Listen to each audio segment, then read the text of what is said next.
My name is Betty, and I am 58 years old. This story begins with a text message that made my whole week. It was from my son Mark. He wanted to have dinner. Just us, a real family dinner at a fancy Italian place called La Rosa Negra. I put on my best dress and bought a beautiful silk scarf for his wife Chloe. When I walked in, I saw them at a lovely table. I smiled and walked over. My son stood up, put a hand on the empty chair, and said, "Mom, I'm glad you're here, but Chloe and I need to talk about some important family matters first. This table, it is for family discussion. Would you mind waiting outside for a few minutes?" People nearby looked over. Someone chuckled. I just turned and walked back into the cold. Before I tell you what happened next, I would be so grateful if you could let me know where you are listening to this from today. Drop your city or state in the comments below. It means the world to me. And if you have ever felt that sting of being excluded, please hit that like button. It lets me know I am not alone in sharing these stories. What happened inside that restaurant next? It changed everything. I stood on the sidewalk, the night air biting through my coat. I could see them through the window. Mark and Chloe were not having a serious discussion. They were laughing, leaning in close over a shared appetizer, sipping wine. The scene was like a punch to the gut. It replayed in my head that cold, dismissive tone. This table is for family. My mind started connecting dots I had spent years ignoring. The missed calls that were always so busy. Chloe's comments about my house being a lot for one person. The casual questions about property values in my neighborhood. I had brushed them off, chalking it up to generational differences. Now, under the glow of the restaurant sign, it looked like a calculated pattern. The door opened, and the young waitress from inside stepped out. She had kind eyes and a name tag that read, Gina. "Ma'am," she said softly, "it is freezing. Would you like to wait at the bar? I can get you some tea." Her kindness almost undid me. I managed a shaky smile. "No, thank you, honey. I am all right." I could not bear the pity or the thought of sitting inside while they decided when I was allowed to join my own family. After what felt like an hour but was only 20 minutes, Mark pushed through the door. He looked annoyed, as if I were the one causing a scene. "Okay, Mom, you can come in now." He lowered his voice as I followed him. "But please, try to keep up and do not order anything too complicated. The menu is pretty sophisticated." I slid into the chair. The scarf gift felt heavy and foolish in my lap. Chloe gave me a tight smile. "Betty, you made it." She did not ask about my coat or the cold. Mark flagged down Gina and ordered another bottle of wine without glancing at the list. "We already started," he said, as if that explained everything. The dinner was a performance of normalcy that was anything but. They talked over and around me. Their conversation was a whirlwind of names I did not know, vacation plans to places I had never heard of, and complaints about the cost of hardwood flooring. When I tried to ask about Mark's work, he gave a one-word answer and immediately turned to Chloe to discuss the merits of different golf communities. I sat there cutting my chicken piccata into smaller and smaller pieces, feeling like a ghost haunting their perfect evening. The main course plates were cleared. Mark had ordered a second bottle of wine, something Italian with a name he pronounced with exaggerated flair. The buzz in the restaurant felt distant, muted by the wall of ice that had formed around our table. I watched my son, this man I had raised, and searched for the boy who used to build pillow forts with me. He was gone, replaced by someone with a sharp, impatient glint in his eye. He cleared his throat, the sound signaling a shift. "So, Mom," he began, adopting a tone I recognized as his serious business voice. "Chloe and I have been doing a lot of thinking about the future, our future and yours." I set my fork down. "Oh, yes," Chloe chimed in, her voice sweet but firm. "We are in a restructuring phase financially. The market is perfect for upgrading our lifestyle." She waved a hand as if encompassing a grand vision. "A real estate agent friend says our current home could sell for a fortune, and we have our eye on a stunning property in the Ridgeview development." Mark leaned forward. "But it is a big step, a big financial commitment. We need to streamline, eliminate liabilities." The word hung in the air. Liabilities. I felt a cold trickle of dread. "What are you saying, Mark?" He avoided my eyes, focusing on spinning his wineglass. "Your house, Mom, the one Dad left you, it is a liability. The property taxes alone are staggering for a fixed income. The roof is, 20 years old. The garden is an endless chore. You are not getting any younger." He finally looked at me, and his expression was one of practiced concern. We found a solution. A beautiful assisted living community. Sunshine Gardens. It has a pool, activities, meals provided. You would never have to lift a finger again. And it would free up the capital from the house so Chloe and I can secure our future. The room seemed to tilt. My house, the home David and I saved for, painted every room in, planted the oak tree in the backyard for. Where we brought Mark home from the hospital. Where David took his last breath peacefully in our sunroom. It was not an asset. It was my heart made of wood and brick. I'm not leaving my home, Mark. I said, my voice quieter than I intended. Chloe's smile tightened. Betty, be realistic. Memories do not pay the bills. That house is a burden you do not need. And frankly, it is selfish to hold on to it when it could be the foundation for Mark's success. Selfish. The word escaped me like a gasp. Yes, Mark said, his voice hardening. If you truly cared about your family, about your grandchild's future. He let that hang, a manipulative grenade. There was no grandchild yet, but the implication was clear. My refusal was an obstacle to his entire life plan. The rest of their argument washed over me in a wave of nausea. They spoke of safety, of convenience, of modern amenities, as if they were discussing trading in an old car. I heard the threat beneath the polish. If I got sick, if I fell, it would be my own fault for not listening. I sat perfectly still, my hands clenched in my lap, watching my son morph into a stranger who saw me not as his mother, but as a problem to be solved, an asset to be liquidated. The silence that followed was the loudest sound I had ever heard. Gina arrived to clear the dessert plates we had not touched. She avoided looking at anyone directly. Mark snapped his fingers to get her attention. The check, please, and make it quick. Gina nodded, her professionalism a stark contrast to the ugliness at our table. She returned moments later with a black leather folder. She hesitated for a split second, then, with a subtle shift I almost missed, she placed it directly in front of me. Mark's eyes followed the folder. He let out a short, humorless laugh. Well, Mom, since this dinner was to celebrate Chloe and you are part of the family, he spread his hands as if the logic was obvious. Why do not we split this? A little contribution from you would be a nice gesture, a show of good faith for this new chapter we are all embarking on. Chloe nodded, her expression serene. Yes, a gesture of good faith. I looked down at the folder. Gina had opened it slightly. The total was printed clearly at the bottom, $2,200. I saw the line items, the Wagyu beef, the truffle pasta, the 2 bottles of Brunello. My simple salad and water were a mere $28. All the air left my lungs. The humiliation of waiting outside, the pain of their proposal, the fury at being called selfish. It all crystallized into a single cold, hard point in my chest. I did not feel angry anymore. I felt clear. Slowly, deliberately, I placed my fingertips on the edge of the leather folder. I did not look at Mark. I did not look at Chloe. I slid it across the smooth, white tablecloth. It traveled the short distance with a soft whisper, coming to a stop squarely in front of my son's wine glass. Mark stared at it, bewildered. What? What is this supposed to mean? I looked up then, meeting his gaze. I gave him a small, sad smile, the kind you give a child who has deeply disappointed you. It means the bill is for the head of the family, and at this table that is clearly you, son. I pushed my chair back, the legs scraping against the floor. I stood up, picking up my purse and the unwrapped scarf. If you will excuse me, I turned and walked away. I did not look back. I felt every pair of eyes in the restaurant on me, but for the first time that night, I did not feel shame. I felt a fragile, trembling sense of dignity. I walked past the potted plants, past the hostess stand, and instead of going out the front door, I turned toward the restrooms and the quiet corridor that I hoped led to an exit. My heart was pounding, but my hands were steady. I needed to settle my own account. I would not give them the satisfaction of saying I had dined and dashed. I found the hostess stand again.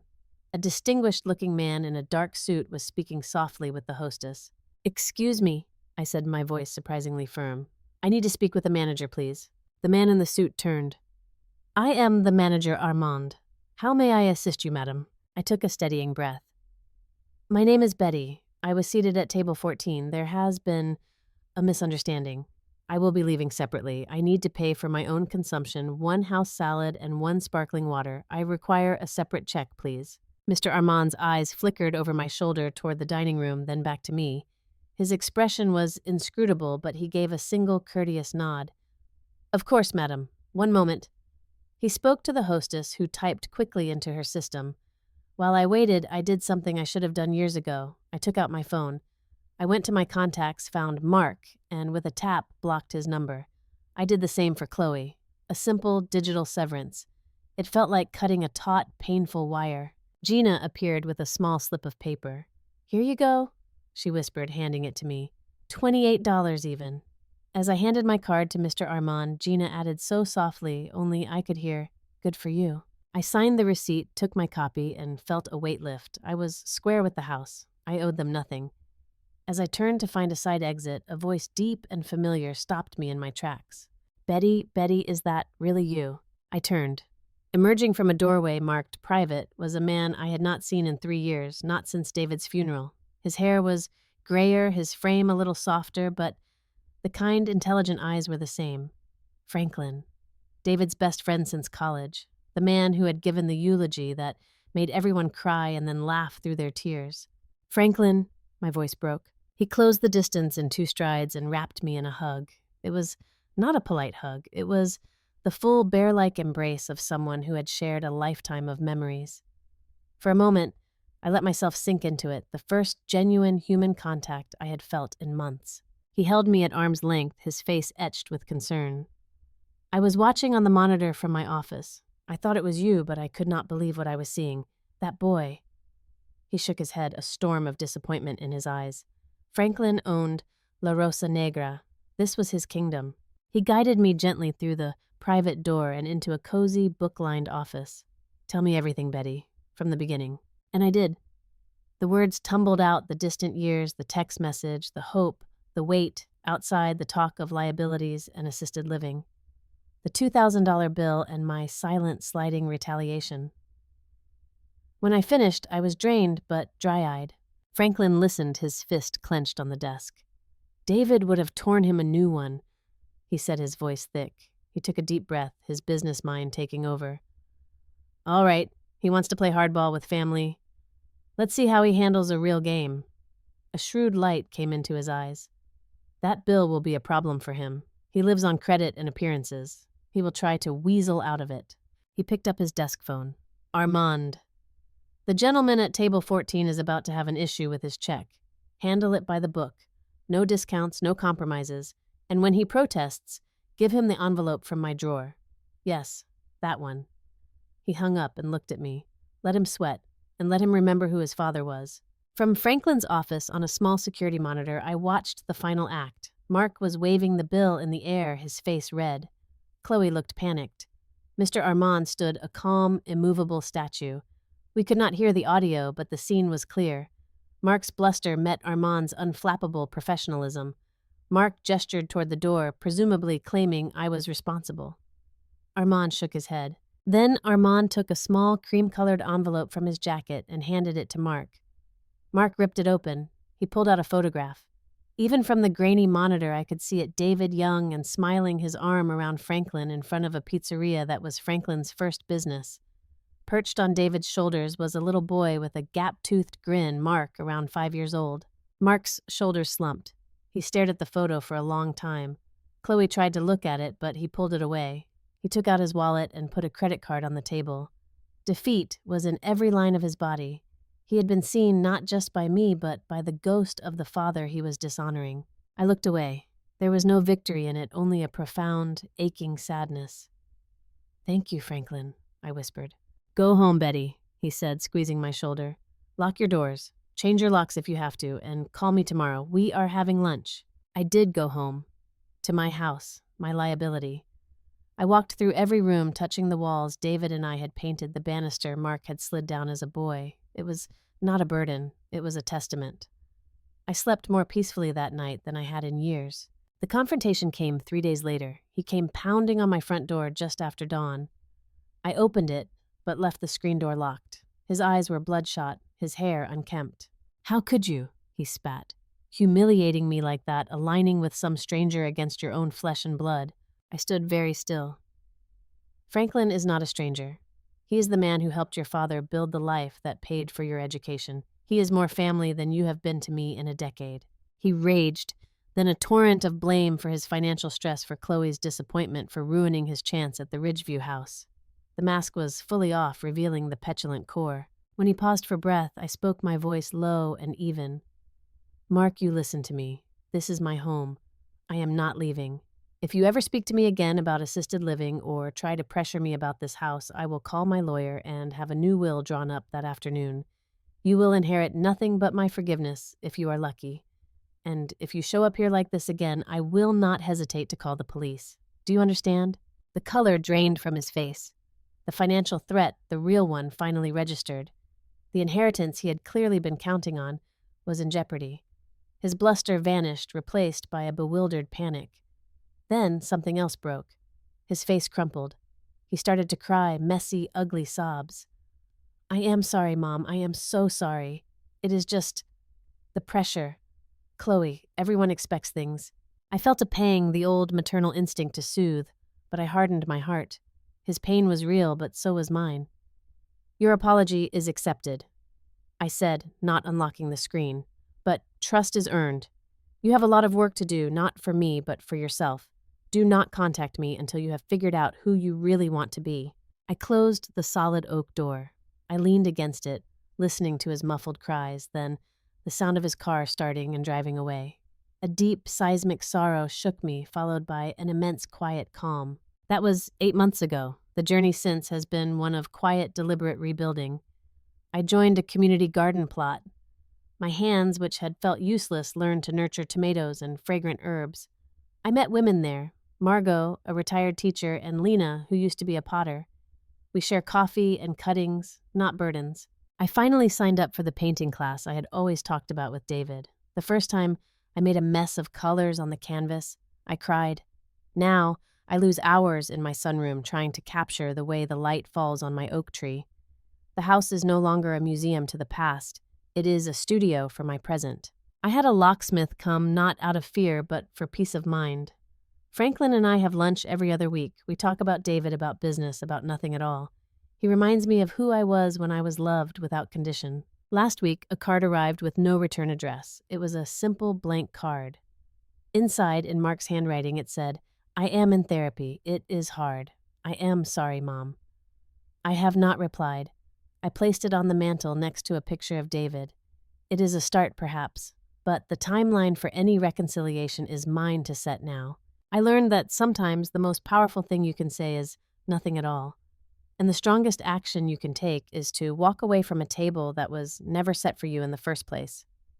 Family is not a title you inherit. It is a place you earn a seat at through love, respect, and kindness. I had to learn to be my own family first, to build a table of my own where my peace is the only guest of honor. And let me tell you, the view from here is more beautiful than I ever imagined. I do not know if Mark will ever truly find his way back. That is his journey now. Mine is here in this garden with paint on my hands and a quiet heart. And for the first time in a long time, that is more than enough. I want to thank you for listening to my story today. It means more than you know to share this space with you. If this story resonated with you, if you have ever had to set a difficult boundary or reclaim your peace, I would love to hear about it in the comments below. Your stories and support are what make this community so special. If you felt a sense of catharsis or hope, please hit the like button. It helps this message reach others who might need to hear it. And if you are not yet subscribed, I warmly invite you to join us here. Hit that subscribe button and ring the notification bell so you do not miss our next conversation about life healing and the quiet strength we all carry within. If you know someone who needs to be reminded of their own worth, please share this with them.